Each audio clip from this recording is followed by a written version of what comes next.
नमस्कार साथियों, आपका YouTube चैनल जहाँ बाबू पर एक बार पुनः स्वागत, वंदन और अभिनंदन है। और आशा है कि आप लोग स्वस्थ और मस्त होंगे।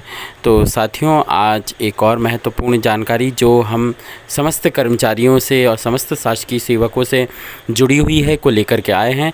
और यह जो जानकारी है साथियों, वह इसलिए भी महत्वपूर्ण है क्योंकि आज आप लोगों ने देखा होगा कि हमारे देश का आम बजट प्रस्तुत किया गया, जिसमें खासकर शासकीय कर्मचारियों के लिए जो टैक्स व्यवस्था या आयकर व्यवस्था होती है, उसे हमने देखा कि किस प्रकार से जो न्यू टैक्स रिजिम है साथियों, उसमें हमारे लिए जो टैक्स के स्लैब हैं उसमें कुछ फेरबदल किया गया है, जिससे हमें क्या लाभ या क्या हानि हो रही है, तो उसी को ध्यान में रख कर के आज हमारा यह सेशन आयोजित हम कर रहे हैं।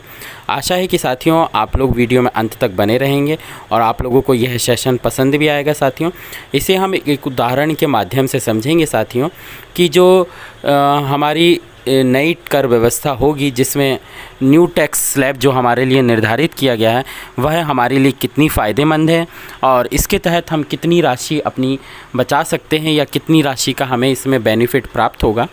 तो साथियों, आप लोग वीडियो में अंत तक बने रहिएगा। वीडियो महत्वपूर्ण है, थोड़ा सा लंबा ज़रूर है, पर आप लोग इसे एक उदाहरण के माध्यम से इसकी गणना देख पाएंगे। साथियों, हम स्टार्ट करते हैं हमारा यह सेशन। पर यदि आप मेरे वीडियो पर पहली बार या मेरे चैनल पर पहली बार विज़िट कर रहे हैं या मेरे इस वीडियो को देख रहे हैं, तो प्लीज़ चैनल को लाइक, कमेंट, सब्सक्राइब कर लीजिएगा, ताकि इसी तरह की तमाम वीडियो और महत्वपूर्ण जानकारियाँ आप लोगों को समय समय पर मिलती रहे और आप उसका लाभ प्राप्त करते रहें।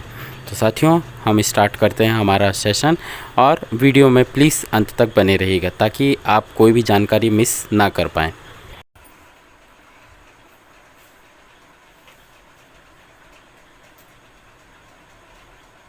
तो साथियों, इसे हम एक उदाहरण से समझेंगे।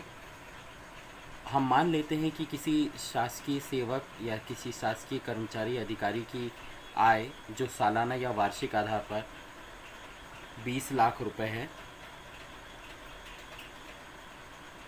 और इसे हम दोनों ही विधि से, अर्थात यह उदाहरण जो है साथियों, वह न्यू टैक्स रिजिम जिन शासकीय सेवकों के द्वारा अडॉप्ट किया जाता है उनके लिए है। अर्थात न्यू टैक्स रिजिम में साथियों बहुत सारी स्लैब है। आप लोगों को जैसा कि ज्ञात है और मैंने पूर्व में बता चुका है कि जो पुरानी ओल्ड टैक्स रिजिम है या जो पुरानी कर व्यवस्था है या ओल्ड टैक्स रिजिम है, उसके अंतर्गत कोई भी फेरबदल नहीं किया गया है, तो उसमें कोई बदलाव नहीं होने से उसकी गणना पूर्व की भांति रहेगी। अर्थात जो उसमें पूर्व से छूट प्राप्त हो रही थी, उसी प्रकार हम उसमें 80C और 80DD या जो भी अन्य सेक्शन थे उसमें उनकी गणना की जाएगी। पर जो न्यू टैक्स रिजिम था साथियों, उसमें कुछ जो कर के या इनकम टैक्स के अंतर्गत जो स्लैब थे परसेंटेज वाइज, उसमें बदलाव किया गया है। इन परसेंटेज को हम उदाहरण के रूप में समझेंगे कि जो नए स्लैब बनाए गए हैं उसमें इस हमारे शासकीय सेवकों को फ़ायदा हो रहा है या जो न्यू टैक्स रिजिम के अंतर्गत जो पुरानी स्लैब्स थी उसमें फ़ायदा था।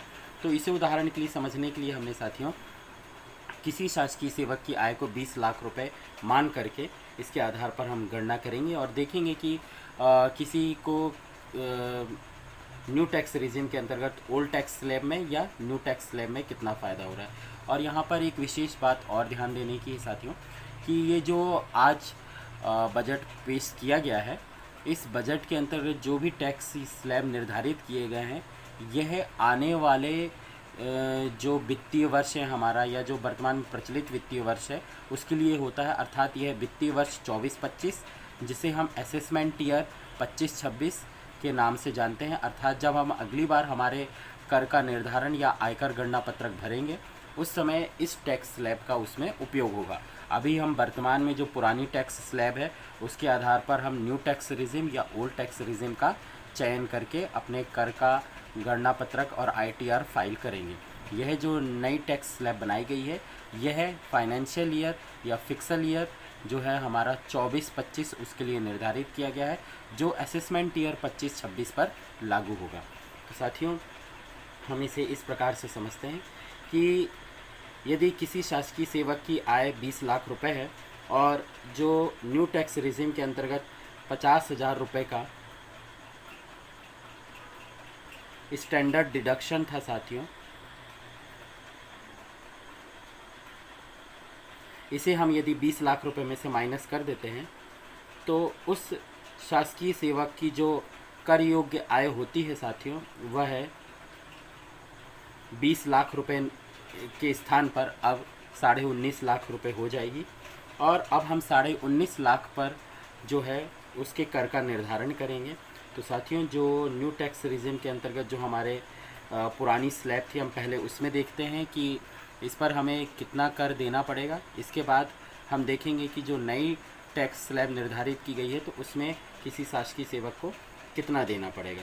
तो ये साथियों हमारा जो है ओल्ड टैक्स स्लैब हो जाएगा। इसमें साथियों आप लोगों को जैसे कि ज्ञात है कि 0 से लेकर के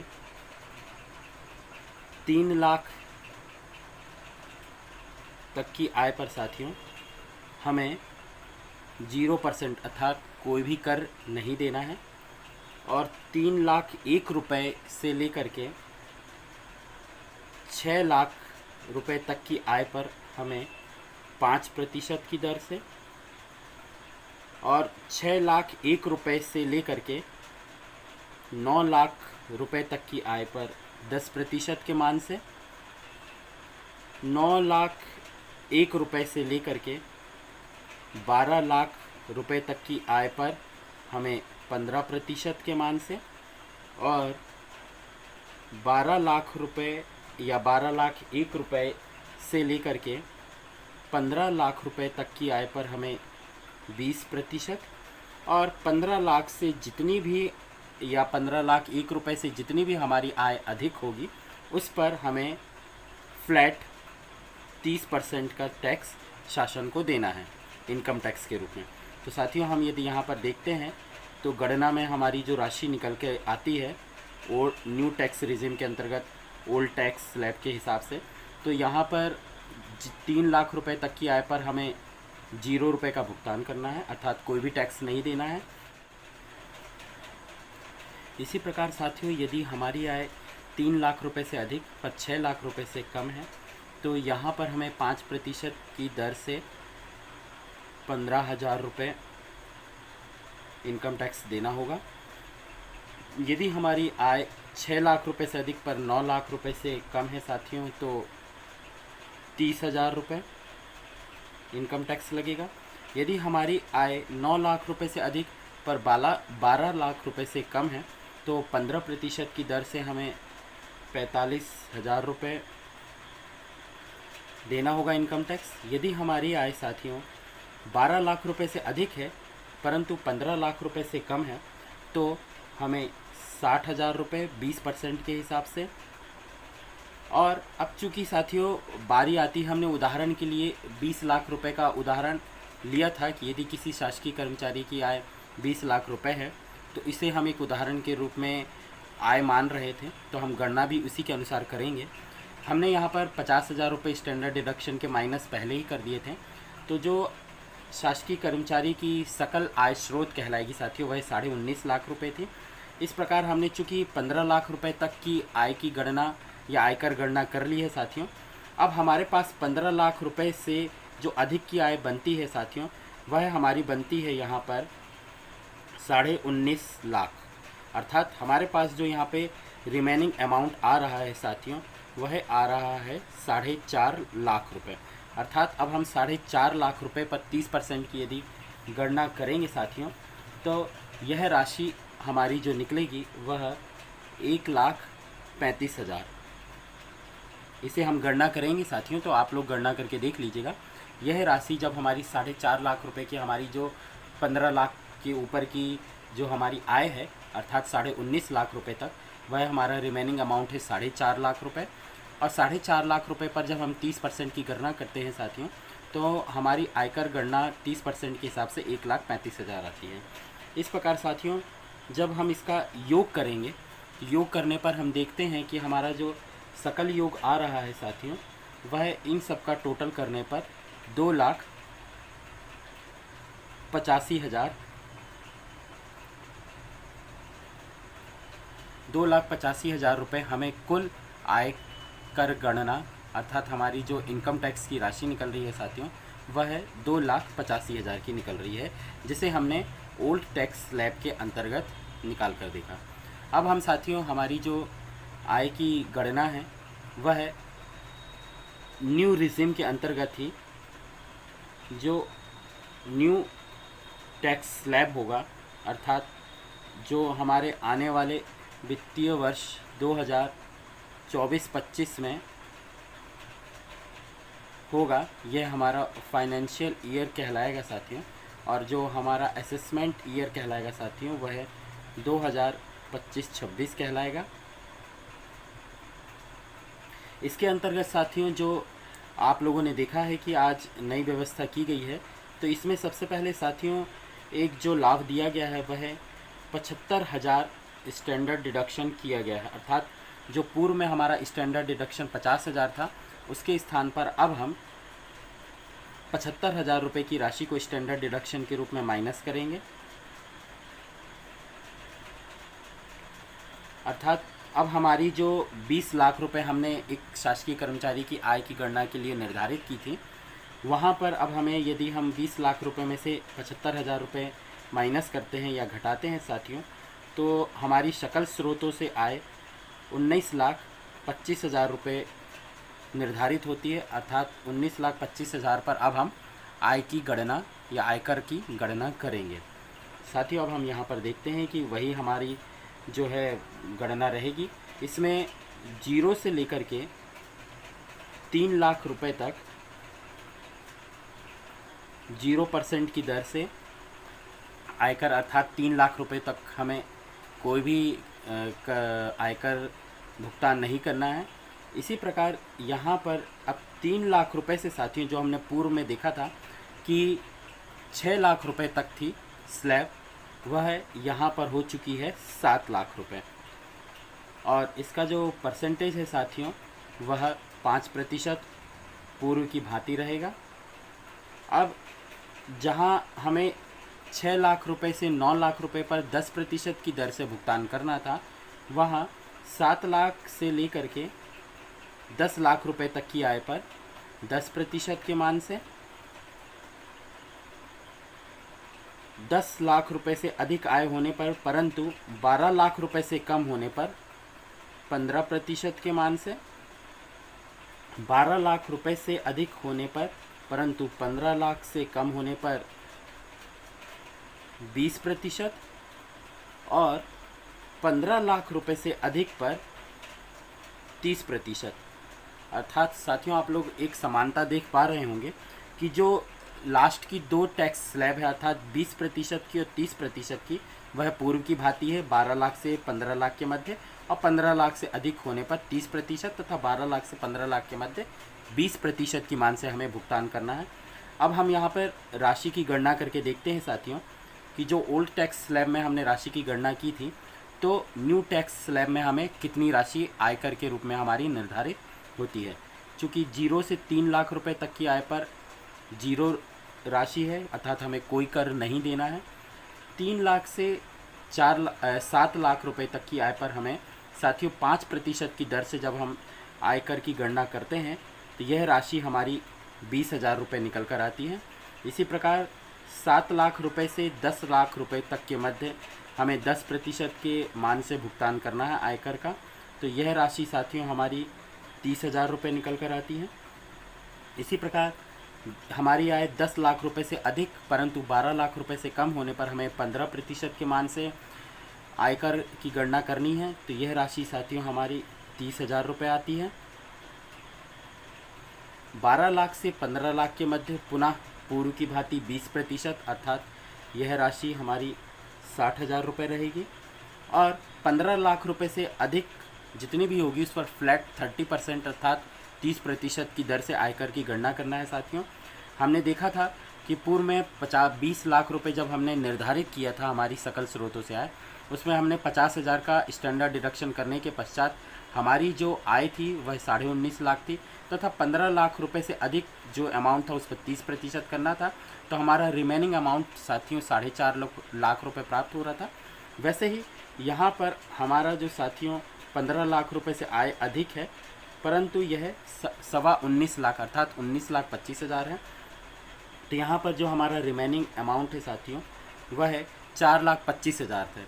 तो इस 4,25,000 पर हम 30% के मान से आयकर की गणना करेंगे। जब हम इस राशि को निकालते हैं साथियों तो यह 1,27,500 रुपये आती है साथियों। यह 4.25 लाख रुपए अर्थात 4,25,000 पर हमने 30% के मान से गणना करी है। क्यों? क्योंकि हमने पूर्व में ही हमारी जो गणना 20 लाख रुपए पर निर्धारित कर रहे थे उसमें से हमने न्यू टैक्स रिजिम के अंतर्गत जो हमारा न्यू टैक्स स्लैब होगा उसमें हमने 75,000 रुपये स्टैंडर्ड डिडक्शन के माइनस कर दिए थे। इस प्रकार हमारी सकल स्रोतों से आए 19,25,000 रुपये निर्धारित हो रही थी। तो जो हमारा रिमेनिंग अमाउंट 15 लाख रुपए के ऊपर हमें प्राप्त हो रहा था वह 4,25,000 है, जिस पर हमने 30% की आयकर की गणना की।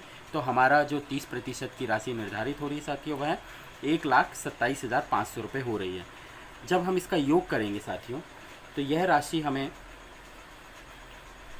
2,67,500 रुपये प्राप्त होगी। अब साथियों आप लोगों ने देखा होगा कि पूर्व में जब हमने ओल्ड टैक्स स्लैब के अंतर्गत हमने जो गणना करी थी सकल इनकम टैक्स की या कुल आयकर गणना की तो 2,85,000 रुपये प्राप्त हो रहा था। और यहाँ पर जब हमने गणना करी साथियों तो हमारी जो आयकर की गणना की राशि आ रही है वह 2,67,500 आ रही है। अब हम ओल्ड टैक्स स्लैब की राशि में से न्यू टैक्स स्लैब की राशि को माइनस करेंगे। तो यहाँ पर हमारी 2,85,000 रुपये जो हमारा आयकर गणना हमारी निकली थी राशि साथियों उसमें से हम 2,67,500 को माइनस करते हैं साथियों। तो यह राशि जो निकल कर आती है साथियों वह 17,500 रुपये प्राप्त हो रही है।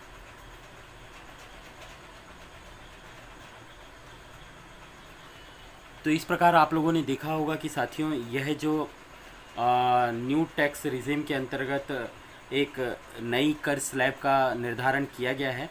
तो इसमें कोई भी शासकीय सेवक लगभग 17,500 रुपये तक की बचत उन्हें हो रही है। तो इस प्रकार साथियों जो नई टैक्स स्लैब निर्धारित की जाएगी फाइनेंशियल ईयर 24-25 के लिए उसमें लगभग आप पुरानी टैक्स स्लैब के मुकाबले 17,500 रुपये अपनी बचत कर पाएंगे। बाकी ओल्ड टैक्स रिजिम जिसमें हम विभिन्न प्रकार के सेक्शंस के अंतर्गत कर की छूट प्राप्त कर रहे थे वह उसी प्रकार यथावत रहेगी। उसमें किसी प्रकार का कोई फेरबदल या कोई बदलाव नहीं किया गया है। और यहाँ पर एक बात और विशेष ध्यान देने योग्य है साथियों कि चूँकि सेक्शन 87A के अंतर्गत पहले से पूर्व से निर्धारित है साथियों कि हम 7.5 लाख रुपए तक की आय जो होती है साथियों वह उस पर हमें 25,000 रुपये का जो हमें कर छूट है 87A के अंतर्गत वह हमें प्राप्त होता है। तो अर्थात हम 7.5 लाख रुपए जिसमें से 50,000 रुपये हम पूर्व में स्टैंडर्ड डिडक्शन के माइनस कर लेते हैं।